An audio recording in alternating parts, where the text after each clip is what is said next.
The rain hadn't stopped for 2 days in the city of Avalon. It fell in silver streaks against glass towers, washing the streets clean yet, leaving behind the loneliness that money couldn't buy away. Inside the grand lobby of Hamilton Industries, dozens of people waited with resumes clutched in trembling hands. Among them stood a thin girl with faded shoes, clutching a wrinkled envelope close to her chest. Her name was Clara. Her stomach growled, but she ignored it. She had one reason for being there, a small hope hidden inside that envelope. When her turn came, she stepped forward nervously, her voice soft but steady. "Sir, I don't need a job. I just need you to look at this picture." The man behind the mahogany desk looked up. Richard Hamilton, Billionaire CEO, known for his ruthless deals and colder eyes. His assistants froze. No one spoke to him that way. But something in Clara's shaking voice made him gesture for her to continue. She slid the photo across the polished wood. "Please, just look." Richard frowned and picked it up. His heart gave a violent jolt. The photo was old, worn at the edges, a man holding a baby wrapped in a pink blanket, smiling under the sunlight of a forgotten day. His hand trembled. He hadn't seen that face in decades. "Where did you get this?" he asked, his voice suddenly tight. Clara's eyes glistened. "From my mother's things. She died last month. She said the man in this picture is my father." The entire room seemed to stop breathing. Outside, thunder rolled. Richard's pupils shrank, his chest rising and falling as memories clawed through years of silence. He had buried his past under wealth and reputation, a past that had just walked through his door in ragged shoes. "You're what?" he whispered. "My father," she said, her lips trembling. "And that's you in the photo." For a moment, time fractured. The sound of rain became distant. The powerful man who owned half the city suddenly felt smaller than the girl standing before him. He turned the photograph over. On the back, written in a fading hand, "For Clara, someday he'll come back." Something inside him cracked. His breath hitched. His eyes darted from the picture to her face. The same eyes, the same fragile chin. It couldn't be. He wanted to deny it, but the truth was staring back at him with his own reflection. "Security." He started to speak, but his voice faltered. Clara didn't flinch. "You can call them if you want, but I just needed you to know. I didn't come for money. I came because she forgave you before she died." And then she turned to leave. Richard's chest tightened painfully. Forgave him? For what? The door closed behind her, and the storm outside raged harder. For the first time in 25 years, Richard Hamilton felt afraid. Not of failure, not of scandal, but of the truth he had spent a lifetime running from. That night, Richard Hamilton couldn't sleep. The rain outside tapped softly against the massive windows of his penthouse, a rhythm that kept echoing in his mind like a heartbeat he couldn't silence. The photo lay on his desk, illuminated by the city lights below. He picked it up again, tracing his finger over the smiling face of the younger man he once was. Full of dreams, love, and promises. Back then, before the money, before Hamilton Industries, there had been only one thing that mattered to him. Elena. Elena had been everything the world told him not to love. Poor, wild, stubborn, and free. He was the son of a wealthy businessman, and she was a waitress in a small cafe on the edge of town. But her laughter had been the first real thing in his life. He remembered her eyes, always searching his for something more, something real. He had promised her forever, but forever ended when ambition came knocking. When his father died, the empire passed to him, along with expectations, shareholders, and ruthless mentors who told him love was weakness. He had tried to hold on to Elena, but she refused to live in his gilded cage. The last time he saw her, she had tears on her face and a child in her arms. "Don't come back," she had said. "Not unless you come as a man who remembers who he was." He never went back. Now that very child, the one he had walked away from, had stood before him, in tears telling him her mother forgave him. The weight of those words pressed on his chest until it hurt. He poured himself a drink, but it didn't help. Every drop of whiskey burned like shame. He picked up the phone and called his assistant. "Find everything you can on a girl named Clara. About 22 years old. I want her background, address, everything, quietly." The assistant hesitated. "Of course, sir." As the city slept, Richard's world began to unravel. The next morning, a file appeared on his desk, thin but heavy with truth. Inside were photos of a rundown apartment, an old medical record, and a newspaper clipping. "Local woman dies of heart failure. Leaves behind daughter." His hands shook as he turned the page. A hospital bill, unpaid, a rent notice. A photo of Clara standing outside a small bakery, smiling at a child, her hair messy, her clothes worn but clean. She looked so much like Elena that it hurt to breathe. That evening, he drove to the address listed in the file, a quiet street, lined with cracked walls and flickering lamps. He sat in his black car, hidden by tinted glass, watching her through the window of a small apartment. She was serving tea to an old neighbor, laughing softly, the same way Elena once had. He felt something stir inside him. Guilt, tenderness, longing, things he thought he had buried forever. When Clara glanced outside, her eyes caught the glimmer of headlights. For a moment, their gazes met through the glass and she froze. Richard turned off the headlights and disappeared into the darkness. That night, both father and daughter lay awake, one haunted by the past, the other by a truth too heavy for her heart to carry. 2 days passed. The storm had cleared, but inside Richard Hamilton's heart, the thunder still roared.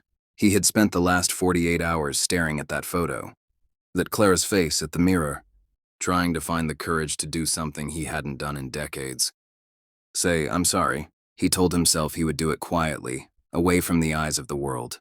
No reporters, no assistants, no walls of wealth between them, just him and the truth.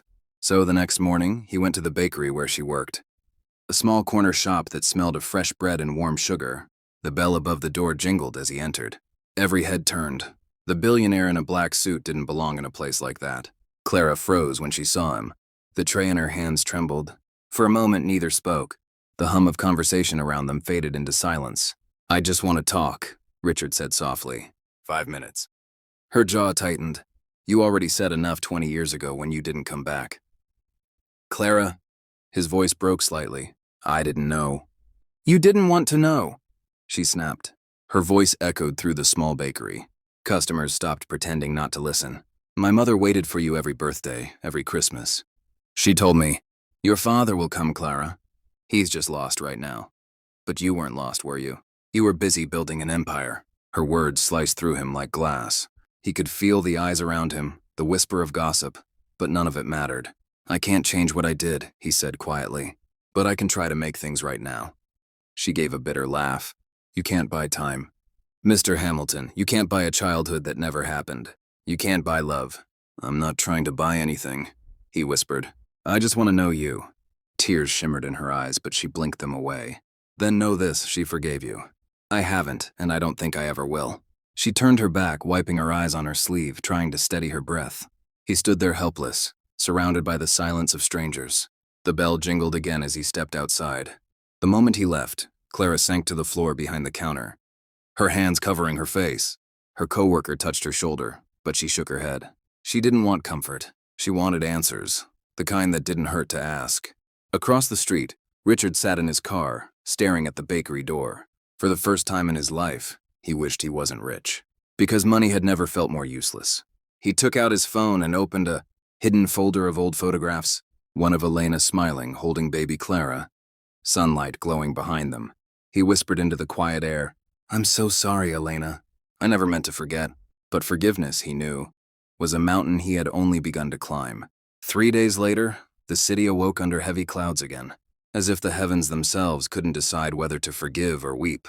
Clara moved through her small apartment, exhausted. The encounter with Richard had left her raw inside. Angry, confused, and strangely hollow. She hadn't told anyone what had happened.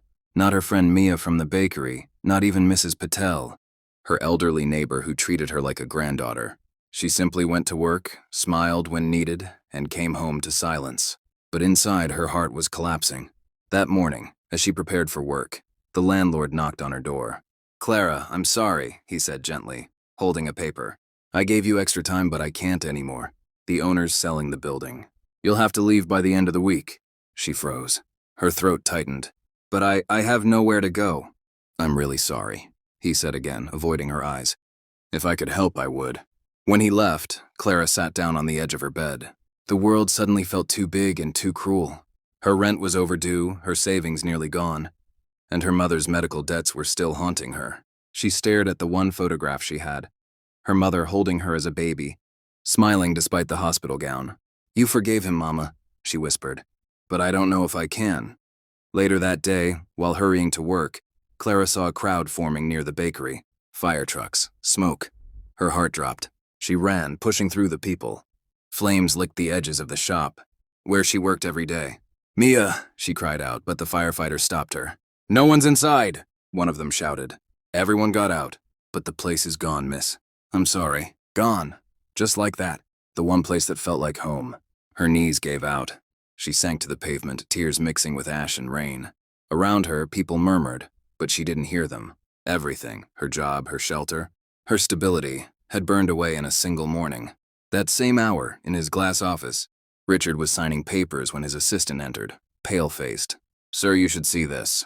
He handed him a news clip on his tablet. Local bakery destroyed in early morning fire. No injuries reported.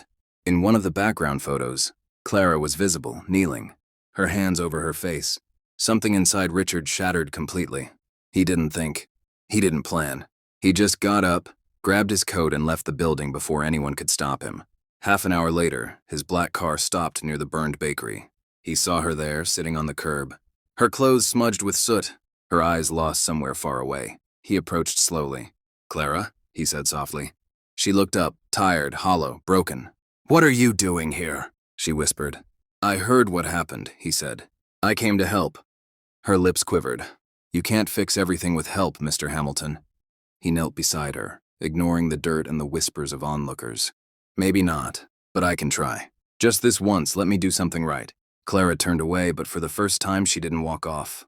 The wall around her heart didn't crumble yet, but it cracked just slightly. Rain began to fall again, soft and thin, washing over the charred ruins of the bakery. Clara sat silently as Richard held an umbrella above her. Neither spoke for a long time. The city's noise blurred around them, cars' voices, sirens. But all she could hear was the heavy thud of her heart. I can take you somewhere safe, Richard said finally. At least for tonight. She hesitated, staring at the ashes. Safe? There's no such thing as safe anymore. Not for people like me. He looked at her, really looked, and saw the exhaustion, the loneliness, the quiet strength she was trying so hard to hide. Please, he said gently, not as a billionaire, not as someone trying to make up for the past, just as a father who's sorry. The word father struck something deep inside her. She didn't answer, but when he opened the car door, she followed. They drove through the city in silence. Her reflection in the window looked like her mother's, fragile, beautiful, and lost. When they reached the Hamilton estate, the gates opened to a world she'd never imagined. Marble pillars, endless gardens, lights glowing like stars. She stepped out hesitantly, clutching her small bag. Inside, the warmth of the house wrapped around her, but she felt no comfort. Everything looked too perfect, too far from the life she had known. She stood near the door, afraid to move. You can stay in the guest room upstairs, Richard said softly. There's food in the kitchen. You don't have to say anything tonight. Clara nodded slowly. Thank you. But I won't stay long. I understand, he whispered. As she turned to go upstairs, Richard's assistant entered with an envelope. Sir, we found something you might want to see, he said. It came from the hospital archives you requested. Richard frowned and opened it. Inside was a worn letter, sealed but never sent. The handwriting made his breath catch. It was Elena's. Clara noticed his trembling hands. What is that? He hesitated. A letter. From your mother. Clara froze. From my mother? He nodded. It was never mailed. She must have written it before she died. Clara took the letter gently, her fingers shaking. The paper smelled faintly of lavender and thyme. She sat down on the couch, staring at her mother's handwriting before she dared to unfold it. The words blurred through her tears. Dear Richard, if you ever read this, it means I didn't have the strength to wait anymore. I want you to know, and I never hated you. You made your choices and I made mine. But our daughter, she's good, kind, stronger than both of us. Please don't let her grow up thinking love is weakness. I forgave you long ago. I just hope someday she will too. Elena. Clara's tears fell freely now, one by one onto the paper.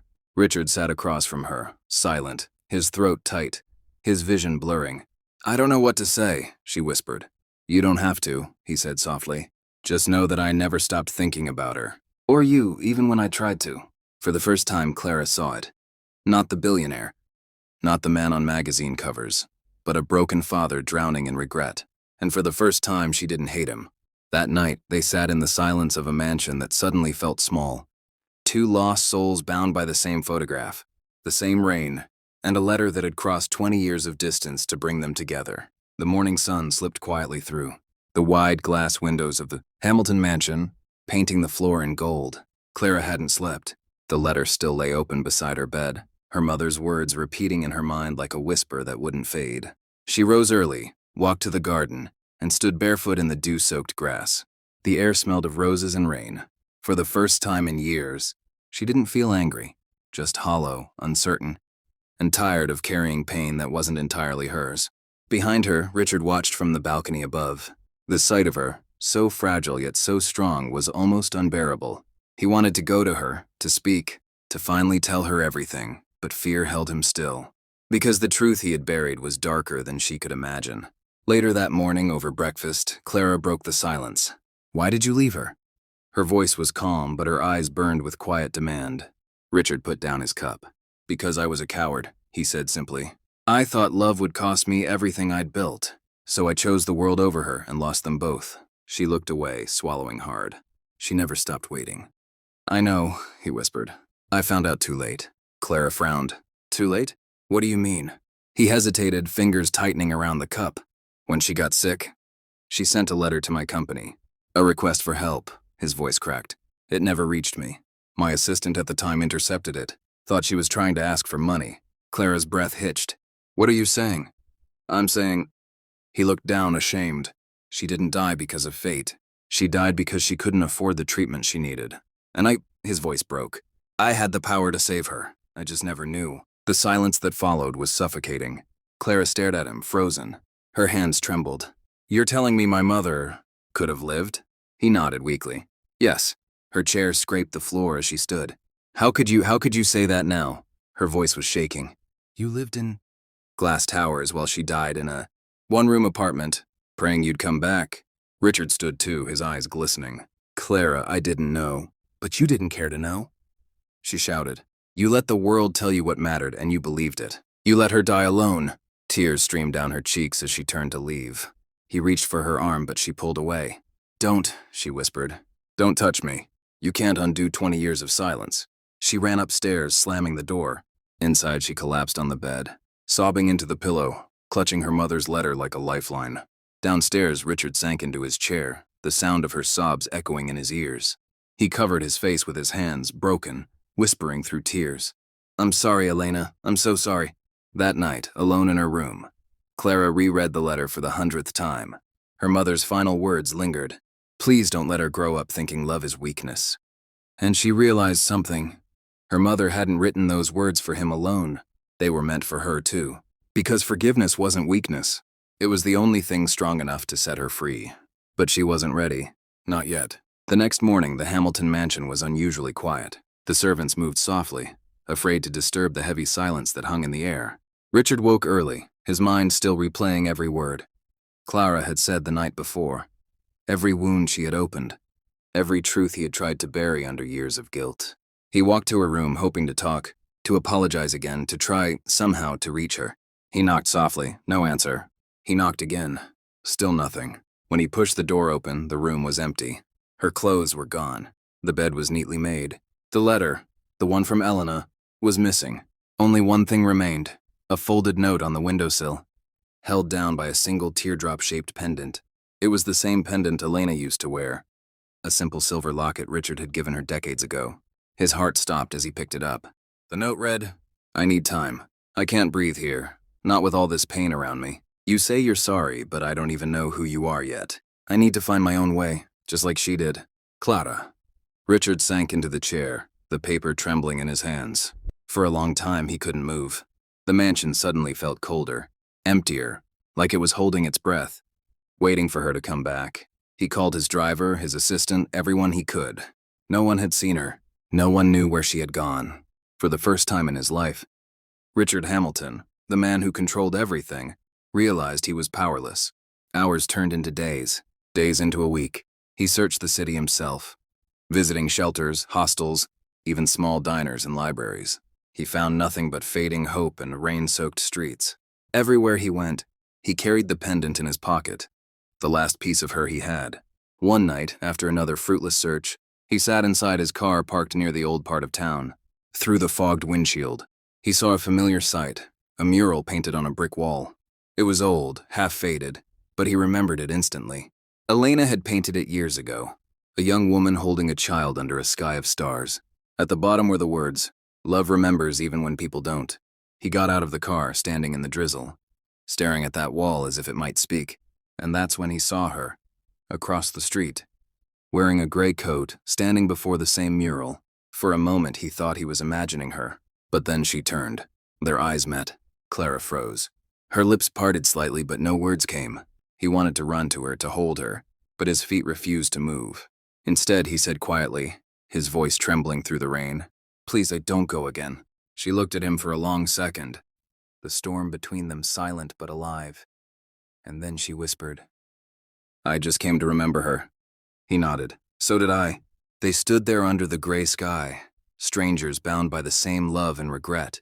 And for the first time, Clara didn't turn away. But she didn't move closer either. Then, without another word, she walked down the street, leaving him standing in the rain, holding the pendant tight against his heart. He whispered into the wind, "I'll find you again. I promise." And this time he meant it. Silence filled the billionaire's vast marble hall. The poor girl's trembling hands clutched the worn-out photograph tighter, her eyes glistening with tears and hope. A hope so fragile it could break with a single word. "The man in this picture is my father," she cried, voice echoing through the mansion's endless corridors. Mr. Raymond's breath caught in his throat. The world tilted for a second. His polished shoes felt heavy as stone, and the ground beneath him seemed to vanish. He stepped closer, his trembling fingers reaching toward the photograph. It couldn't be. It just couldn't. But the moment his eyes met the face in the photo, the same youthful smile, the same birthmark near the left brow, he froze completely. It was him, 23 years ago, before the fame, before the empire, before the guilt. Raymond's voice cracked. Where did you get this?" The girl hesitated, fear flickering in her tear-streaked eyes. "My mother kept it hidden," she whispered. "She said one day I'd find the man in this picture, that he would tell me why he left us." A single tear slid down Raymond's cheek. His heart pounded painfully, every beat dragging him further into the past he thought he'd buried forever. The air around them thickened, heavy with things left unsaid. He turned away, clutching his head as memories stormed in. A small apartment, laughter echoing against cracked walls, the smell of fresh rain through a broken window, and a young woman smiling at him like he was her whole world. Her name was Lena. He whispered it now like a prayer. "Lena." The girl's eyes widened. "You knew her?" Raymond's voice trembled. "I loved her." For a moment, time seemed to stop. The billionaire who once commanded empires now looked like a broken man standing in the ruins of his past. He sat down slowly on the grand staircase, his gaze lost in the distance. "I never knew she had a child," he murmured. "I searched for her, but she disappeared. I thought—" He stopped, his throat tightening. "I thought she moved on." The girl shook her head, her voice cracking. "She didn't move on. She died waiting for you." Those words hit him like a bullet. His eyes filled with pain, a pain deeper than any deal lost or fortune spent. "No," he whispered. "No, please." "She got sick," the girl continued, tears streaming down. "She worked day and night in a factory, but it wasn't enough. When she died, she told me to find you. She said you'd tell me the truth." Raymond covered his face, shoulders shaking. The mansion, once a symbol of power, now felt like a tomb echoing with regret. "I was a coward," he confessed. "I thought success would erase my mistakes, but it only made me emptier." The girl placed the photo gently beside him. "Then prove her wrong," she said softly. "Tell me why you left." Raymond lifted his gaze slowly. For the first time in years, his eyes truly met someone else's. "Because," he said brokenly, "I was poor once too. I thought I wasn't enough for her. I promised I'd come back rich, strong, worthy. But when I did, she was gone." The girl bit her lip, trembling. "And now?" He reached out, hesitating, then touched her hand. "Now I want to be the father I never was." The silence that followed wasn't empty. It was full of pain, forgiveness, and something new, the fragile beginning of healing. But neither of them knew. In that same moment, someone was watching from the shadows upstairs. A man in a black suit, holding a phone, whispering, "We found her. The billionaire knows." The warm afternoon, light filtered through the tall glass, windows of Raymond's mansion, painting golden lines across the cold marble floor. The silence between him and the girl was heavy, not empty, but charged with years of unanswered questions. Her fingers brushed the old photograph again, tracing the faded smile of the young man who once promised a forever he couldn't keep. Raymond looked at her, his voice soft but raw. "What's your name, child?" She hesitated, Alina. The name struck him like thunder. He smiled bitterly, Lena's daughter. Even her name carried the same melody. Alina, he repeated, almost as if the name itself was a second chance he never thought he'd get. But before the fragile peace could settle, the faint sound of footsteps echoed from upstairs. Alina turned, startled. Raymond frowned. No one should be here, he muttered. Moments later, a man in a black suit appeared at the top of the staircase. Tall, expressionless, a shadow among light. His eyes flickered coldly as he spoke into his phone. Yes, sir. He's confirmed it. Raymond's jaw tightened. Who are you? The man smirked faintly, ignoring the question. Mr. Raymond, it seems the past you tried to bury has finally come knocking. Alina stepped closer to Raymond, fear flickering in her eyes. What does he mean? The stranger took a slow step forward, each movement deliberate, confident. Your father, he said, eyes on Raymond, wasn't the only one looking for Lena. There were others, and not all of them wanted her found. Raymond's blood ran cold. What are you saying? The man pulled something from his coat, a small silver locket. Alina gasped. That's my mother's. He twirled it between his fingers, studying their reactions. Your mother left behind more than just a child, Mr. Raymond. She left a secret, something people would kill for. Raymond's voice hardened. Enough riddles. Who sent you? The man smiled faintly. Someone you used to trust. Then, before Raymond could move, he dropped the locket on the marble floor and walked out the main door, vanishing into the sunlight like a phantom. For a long moment, neither of them spoke. The locket lay glinting faintly between them. Raymond picked it up, his hands trembling. When he opened it, a small folded paper was hidden inside. He carefully unfolded it, the handwriting unmistakably Lena's. If you ever find this, know that what we discovered was never meant to stay buried. Raymond's heart pounded. What we discovered, he murmured. She never told me. Alina's eyes searched his face. Do you think she meant the truth about you? About us? He shook his head slowly. No, something else. Something bigger. Outside, thunder rolled though the sky was still bright. A storm was coming, but not from nature, but from the secrets clawing their way out of the past. Raymond looked out the window, watching a black car speed away down the driveway. They know she's alive, he whispered, voice tight with dread. Alina frowned. Alive? But you said... He turned to her sharply.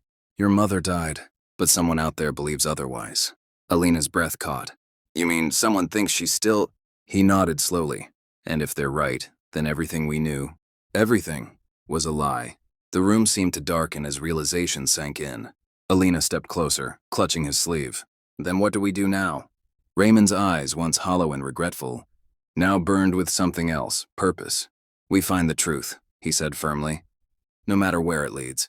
But as they stood there, neither noticed the hidden camera blinking faintly behind a vase on the table, silently recording every word. The night descended over the city, wrapping Raymond's mansion in shadows. The golden chandeliers were dim now, their reflections trembling on the polished marble, floor like memories that refused to rest. Raymond sat in his study, the locket open before him, its fragile paper lying under a lamp's pale glow. Alina stood beside him, her arms crossed tightly, part fear, part determination. You said my mother might still be alive, she whispered. But how? I saw her die. He looked up slowly, pain clouding his eyes. People can die in the world's eyes and still live in its shadows. Alina, your mother was smart, too smart. If she discovered something dangerous, she might have faked her death to protect you. The girl's breath hitched. But from who? Raymond didn't answer right away. He opened his desk drawer and pulled out an old brown envelope sealed with wax. It had been untouched for over 20 years. I kept this the day she disappeared, he murmured. I never had the courage to open it. He broke the seal carefully.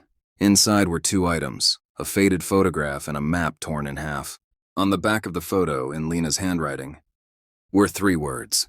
The Eden Project. Alina frowned. What's that? Raymond stared at the words, his voice low. It was supposed to be a medical research program, something we both worked on when we were young scientists. We wanted to create a cure for a disease no one else cared to fight. He paused, his jaw tightening. But someone took it from us. The company I built my empire with. It wasn't mine to begin with. Alina's eyes widened. You mean, your billions came from my mother's discovery? The guilt in his silence said everything. She was the real genius, he confessed. They pushed her out, erased her name, and I let it happen because I was scared to lose everything. That's why she left. Alina stepped back, her voice trembling with rage. You stole her dream. In her life. Raymond's chest heaved. Yes, he said quietly, and I've paid for it every day since. The lamp flickered. Outside, rain began to fall, soft at first, then hard against the glass, as if the sky itself wanted to drown out the truth. Suddenly, Alina's phone buzzed on the table. She frowned. Unknown number. She hesitated, then answered. Hello? A voice, deep and calm, came through the line. If you want to know what really happened, Alina, come to the old hospital on Ridgeway Street. Midnight, don't tell him. The call ended before she could speak. Her hands trembled as she looked at Raymond, but said nothing. Raymond noticed her silence, his instincts sharp from years in business. Who was that? No one, she lied. Just spam. He stared at her for a long moment, then sighed. You should rest. We'll continue tomorrow. She nodded, pretending to agree. But as he turned off the lamp and left the study, she slipped the torn map into her pocket. Hours later, the mansion slept, but Alina didn't. She stood by her window, watching the storm rage outside, the locket cold against her palm. Her mother's last words echoed in her mind. What we discovered was never meant to stay buried. At exactly midnight, she pulled on her coat and quietly slipped out through the back door. Lightning flashed across the sky, revealing her determined face. The daughter of a forgotten genius walking straight into the darkness her mother had died to protect. But what she didn't know was that she wasn't alone. Across the street, a black car's engine roared to life, and the man in the black suit began to follow her. The storm had not rested. The streets of Ridgeway were drowned in silver rain, the city's lights flickering like dying fireflies. Alina's footsteps splashed through puddles as she hurried toward the abandoned hospital, her coat clinging to her soaked frame. Every window of the building was shattered, every door rusted, yet something about it felt alive, as though the walls still whispered the cries of those who had once suffered within. Her heart pounded. The air smelled of damp wood, decay, and secrets. She stepped through the broken entrance, her phone's flashlight cutting through the darkness. The beam landed on a faded sign, Ridgeway Medical Research Facility, closed since 2002. Her mother's voice echoed in her memory. Never let them find it. Promise me. The sound of footsteps behind her made her freeze. She spun around, her light trembling in her hand. Who's there? Silence, only the rain. She took a deep breath and kept moving, guided by instinct, or maybe destiny. Down a narrow corridor, she found an elevator shaft sealed with chains. But next to it, half buried under debris, was a metal door with a red biohazard symbol. Her hand brushed off the dust. The word Eden was etched faintly beneath. Alina's breath caught. The Eden Project, she whispered. As she reached for the handle, a shadow appeared behind her. A hand grabbed her shoulder. She screamed and turned. It was the man in the black suit. Relax, he said coldly. If I wanted you dead, you wouldn't have made it this far. Alina backed away, defiant. Who are you? He hesitated, then spoke. My name is Aaron. I used to work for your mother. She blinked, confused. That's not possible. She never mentioned you. Aaron's eyes were hard, filled with old pain. Because I was the one who betrayed her. Alina's heart dropped. You what? He nodded slowly. I gave her research to Raymond's company. I was young, desperate for money. But when I saw what they were turning it into, I tried to stop it. She disappeared before I could. Alina's voice trembled. So she faked her death? Aaron looked away. Maybe. Or maybe they made her disappear for real. He pointed to the metal door. The truth is inside.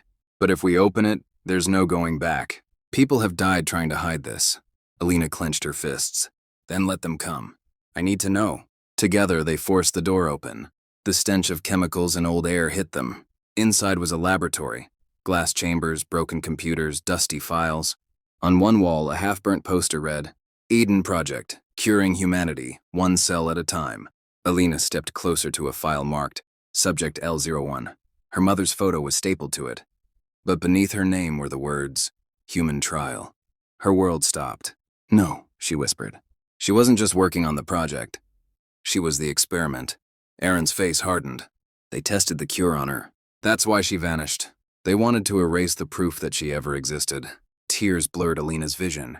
And my father, did he know? Aaron's expression darkened. Raymond funded the trials. He might not have known everything, but he was part of it. The truth felt like a knife. Every beat of her heart screamed betrayal. Suddenly, the sound of tires screeched outside. Headlights cut through the rain, blinding them. Aaron cursed under his breath. They found us, move! He grabbed her hand, pulling her toward a back exit. Bullets shattered the glass behind them, sparks flying as the lab filled with chaos. Alina stumbled, clutching the locket in her fist as they ran into the storm. Behind them, the Eden facility burned, but not before the flames illuminated a wall covered in photos, one of which showed Lena alive, dated only 3 years ago. "Get down!" Raymond shouted, pulling Alina behind the desk. Bullets shattered the glass walls, papers flying like terrified birds. From the hallway, a cold, familiar voice echoed. "Aaron, hand over the files, Raymond. The company wants them back." Alina's eyes widened.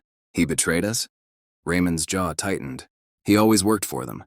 Aaron stepped into the study, weapon raised, his face unreadable. "I told you, Alina, the truth costs more than you can pay." Raymond stood, shielding her. "You'll have to go through me first." Aaron smirked. "That's the plan." Before he could pull the trigger, the window behind them shattered, and a smoke canister rolled inside. The room filled with gray mist and chaos. Alina coughed, eyes watering as a hand grabbed her wrist. Not rough, but firm. A woman's voice whispered, low and urgent, "Come with me if you want to live." The smoke cleared just enough for Alina to see the woman's face. Scarred, aged but unmistakable.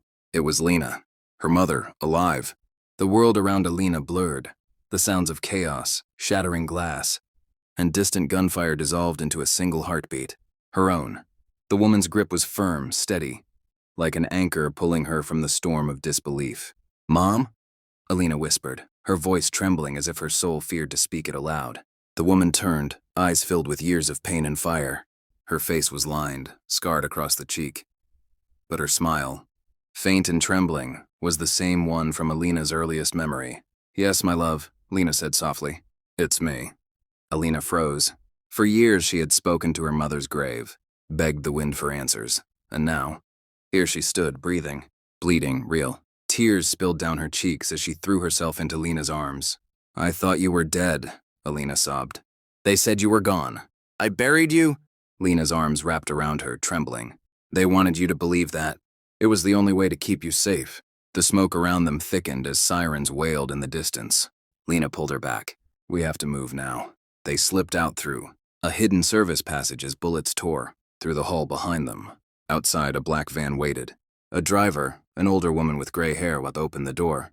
"Quick, before they regroup." Alina hesitated, glancing back at the mansion. Through the smoke, she saw Raymond fighting, ducking behind columns, refusing to surrender. "We can't just leave him." Lena's expression hardened. "He made his choices. But he's my father." For a moment, the fierce scientist vanished, and the mother's heart broke through.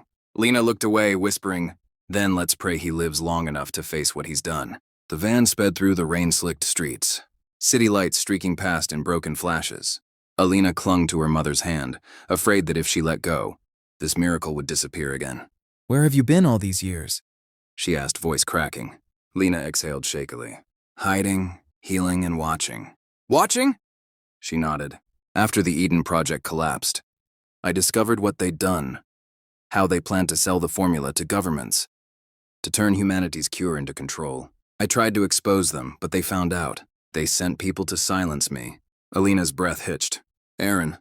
"Yes, he was one of them, but I faked my death before they could finish the job.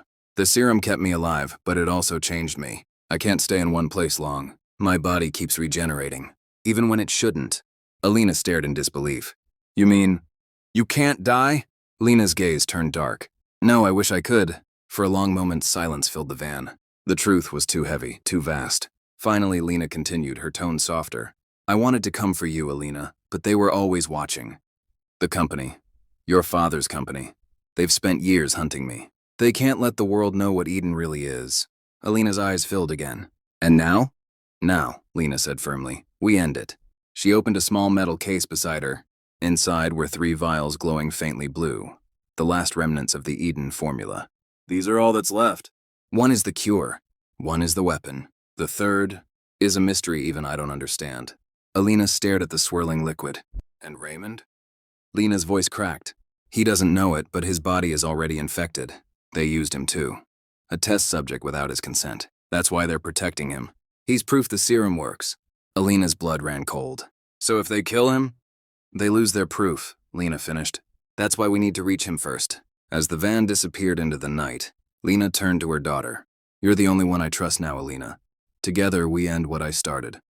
Alina met her mother's gaze, no longer the frightened girl, who'd once searched for a father, but the woman ready to face the truth. Then tell me where to start. Lena leaned closer, her voice barely above a whisper. There's a file hidden beneath the old lab in Ridgeway. It holds the names of everyone involved, and one of them is the man who runs your father's empire now. Lightning split the sky again, illuminating Lena's determined face. His name, she said, is Victor Hale, the man who owns everything you thought belonged to Raymond. Rain fell gently over the city that night. Not the cold, lonely kind, but the cleansing kind, the kind that seemed to wash away years of pain. The streets below the Williams Tower glistened with reflections of lights and life. And somewhere in the top floor office, Emily stood by the window, looking out at the world her father had once ruled. Behind her, Mr. Williams sat in his leather chair, not as a billionaire now, but as a man who had finally made peace with himself. The sound of the rain reminded him of the night he'd first left, Emily's mother behind. Back then, he'd chosen ambition over love. Tonight, he had finally chosen love over everything else. Do you ever regret it? Emily asked softly, turning toward him. He smiled faintly. Every single day. But regret taught me something that success never did. Humility. She walked over, sitting beside him. You know, she said quietly, for a long time I hated you. Not because of what you did, but because I thought you didn't care. He nodded slowly. I deserve that. But if I could change one thing, I'd go back and hold you as a child. I'd tell you that your father wasn't gone, just lost. Emily's eyes filled with tears. You can't change the past, she whispered. But you can still be part of my future. His lips trembled into a smile. Then that's all I want. They sat in silence for a while. Father and daughter, strangers no more. Outside, thunder rolled softly in the distance, but inside, everything was calm. Later that week, Emily stood before a crowd at the new Grace Foundation, named after her mother. The orphanage was rebuilt, bright and warm, filled with laughter. Dozens of children, once forgotten like her, played in the courtyard as cameras flashed and reporters recorded every word. My mother believed love was the greatest wealth, Emily said, her voice strong yet tender. Today I understand what she meant. This isn't about money. It's about giving others what we once needed most. Hope. Her father watched from the front row, his eyes shining with pride. When she finished her speech, she walked to him. And for the first time in her life, she hugged him, not out of pity, not out of forgiveness, but out of love. You did it, Emily, he whispered. You made her proud. No, we did, she said softly. Together. The crowd applauded as they stood side by side. The billionaire and the girl who changed his heart. The rain stopped. The clouds parted. And for the first time, sunlight broke through, just like their story. Years later, when people spoke of Mr. Williams, they no longer mentioned his wealth or his power. They remembered the man who found his daughter and found redemption, because in the end, the greatest fortune he ever gained wasn't in his vaults. It was the family he'd almost lost.